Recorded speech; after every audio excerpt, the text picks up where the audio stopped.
बांटेंगे कि जो सरसों की ये फसल आप देख रहे हैं, ये सरसों की TMMD 92 प्रजाति है। की हाइट देखेंगे तो ये लगभग 80 से 90 सेंटीमीटर का पौधा है।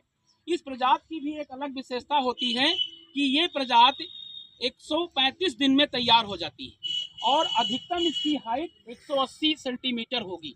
और दूसरी विशेषता ये होती है कि यदि इसको हम समय पर बुआई कर देते हैं तो इसमें रोग एवं कीटों की समस्या कम रहती है। और सबसे बड़ी बात है कि ऐसे तो तमाम परंपरागत प्रजातियां हैं, लेकिन हमारे चंद्रभान गुप्ता कृषि स्नातकोत्तर महाविद्यालय के हाजीपुर कृषि फार्म पर जो ये प्रजाति लगाई गई है, इसका उद्देश्य ये है कि ये इसका प्रचार प्रसार किया जाए। और दूसरा ये है कि इसमें तेल का प्रतिशत ज़्यादा होता है और यूरिक एसिड एक पाया जाता है जो कि हमारी धमनियों को ब्लॉक कर देता है, वो इसमें बहुत कम मात्रा में पाया जाता है। ये अच्छी प्रजाति है। आज हम लोग जो है यहाँ पर सरसों में जो कीट हैं उनकी मॉनिटरिंग करने के लिए आए हुए हैं और तमाम छात्र भी हैं यहाँ पर। जैसा कि आप देख रहे हैं कि यहाँ पर मॉनिटरिंग के लिए ऐसे तो तमाम फसलों के लिए अलग अलग तरीके अपनाए जाते हैं, लेकिन ये जो तरीका है स्टिकी ट्रैप का, जैसे हमने इसको जो है ट्रैप किया है, अब 2-2 दिन के इंटरवल पर हम लोग इसमें कीटों की मॉनिटरिंग करते रहेंगे। ऐसे तो सरसों में जो है 3 प्रमुख कीटों का ज़्यादा प्रकोप रहता है। पहला कीट होता है सरसों की आरा मक्खी, जिसको हम मस्टर्ड साफ फ्लाई कहते हैं। वो बहुत तेज़ी से नुकसान करती है। वो फसल जब 30 से 35 दिन की फसल होती है तब सरसों की आरा मक्खी नुकसान पहुंचाती है। दूसरा जो है जो कीट लगता है वो है सरसों का माहू, जिसको हम लाइपाफिस रिज्मी कहते हैं। खास करके जब पुष्पन अवस्था होती है, जहाँ पर आप देख रहे हैं कि ये फलियाँ भी बनना शुरू हो गई हैं, जैसा कि 1, 2, 3, 4, 5, 6, 8, 10 फलियाँ बन गई हैं। जैसे जैसे पौधा बढ़ता चला जाएगा फलियाँ बनेंगी। इसी समय ये सबसे सही तरीका है मॉनिटरिंग का कि इस समय यदि हमको पता चल जाता है कि सरसों पर जो है माहू की संख्या बढ़ रही है तो हमें जो है प्रबंधन करना है। सरसों के साथ एक और बड़ी विशेषता होती है कि जब भी सरसों में फ्लावरिंग होती है उस समय इसमें माहू का प्रकोप बढ़ता है और 15 दिसंबर तक का जो समय होता है वो लाइपाफिस रिज्मी जो है, जिसको सरसों का माहू कीट कहते हैं, तेजी से आता है। तो हमें पता चल जाएगा।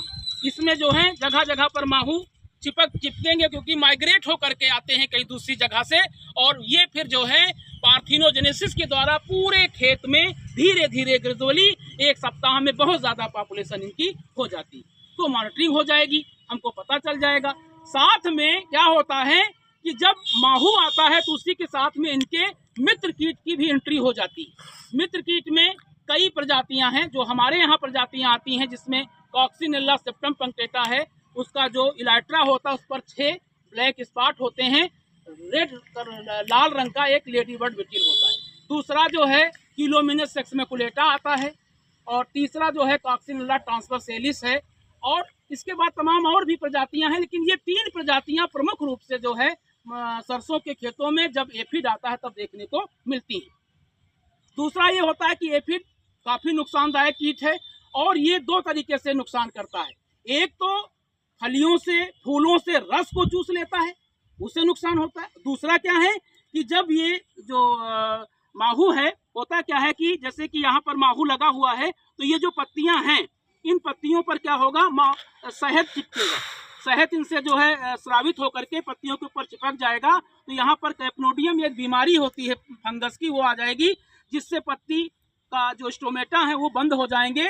तो फिजियोलॉजिकल जो एक्टिविटी है वो चेंज हो जाएगी और पौधे पर 2 तरीके से नुकसान होने लगेगा, एक डायरेक्ट नुकसान और एक इनडायरेक्ट नुकसान। जो डायरेक्ट नुकसान है वो चूसने के द्वारा हो रहा है, क्योंकि जो माहू है उसमें piercing sucking type mouth parts पाए जाते हैं और तेजी से जो है वो क्या करते हैं, चूस लेते हैं। और दूसरा जो है स्टोमेटा बंद हो जाते हैं।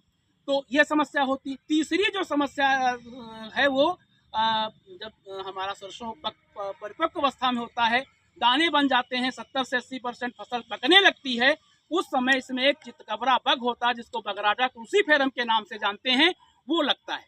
वो क्या करता है, वो फलियों से रस को नहीं चूसता, वो जो ग्रेन हैं, जो दाने हैं, उससे जो है तेजी से क्या करता है, उसके ऑयल कंटेंट को चूस लेता है। और अगर हमारे किसान भाई इस फसल को काटने में लेट कर देते हैं, हार्वेस्ट करने में लेट कर देते हैं, तो क्या होता है, ऑयल उनके द्वारा, कीटों के द्वारा चूस लिया जाता है और अधिक नुकसान हो जाता है। तो इन तीनों कीटों की हमें समय समय पर निगरानी करते रहना है। जैसा कि आपने देखा कि अभी तक मुश्किल से जो है 1 या 2%, 1% से भी कम यहाँ पर एथेलिया दिखी हैं। हमने जैसा अभी सुबह के समय यहाँ पर देखा कि मुश्किल से जो है 10 पौधों में कहीं एक पर एक जो है एथेलिया की एडल्ट हमको फ्लाई करते हुए मिली है। बाकी एथेलिया की पॉपुलेशन यहाँ पर लगभग 0 की तरफ है। दूसरा, आज हम लोगों ने फेरोमोन ये जो स्टिकी ट्रैप लगाया है, येलो स्टिकी ट्रैप लगाया है, इसमें हम निरंतर 1 सप्ताह तक मॉनिटरिंग करते रहेंगे। और यदि पॉपुलेशन आती है और उसके साथ में अगर उनके नेचुरल एनिमी, जैसा कि अभी हमने आपसे वार्ता किया, अगर वो आते हैं तब हमें जो है, अगर नेचुरल एनिमीज की संख्या निरंतर बढ़ती रहती है तो हमें कीटनाशक का छिड़काव नहीं करना है। प्रेडेटर कम है, मित्र कीट उनके खेतों में नहीं दिख रहे हैं, तब आपको बाजार से कीटनाशक खरीद करके लाना है। कीटनाशक के लिए हमने आपको बताया कि जब इस प्रकार की फसल हो तो इमीडा नामक एक कीटनाशक है जिसको इमीडा क्लोप्रिड कहते हैं, उसकी 0.5 ml, आधा ml मात्रा को 1 लीटर पानी में घोल बना करके और जो है हम छिड़काव कर देंगे।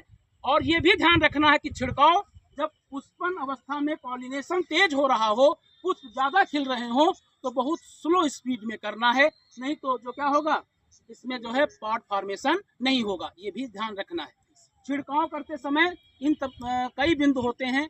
अपने शरीर को भी सुरक्षित रखना है, अपने मुंह के ऊपर मास्क लगाना है, आंखों में चश्मे लगाने हैं, सर के ऊपर कैप पहनना है, हाथों में दस्ताने पहनने हैं और पैरों में बूट पहनने हैं, पूरा फुल स्क्रीन का शर्ट पहनना, क्योंकि कीटनाशक बहुत जहरीले होते हैं, टॉक्सिक होते हैं और आपके शरीर में जो है ये बीमारियों को भी बढ़ा देते हैं और कई प्रकार के जो है घातक लीथल फैक्टर जो होते हैं वो कीटनाशक के द्वारा डेवलप हो जाते हैं।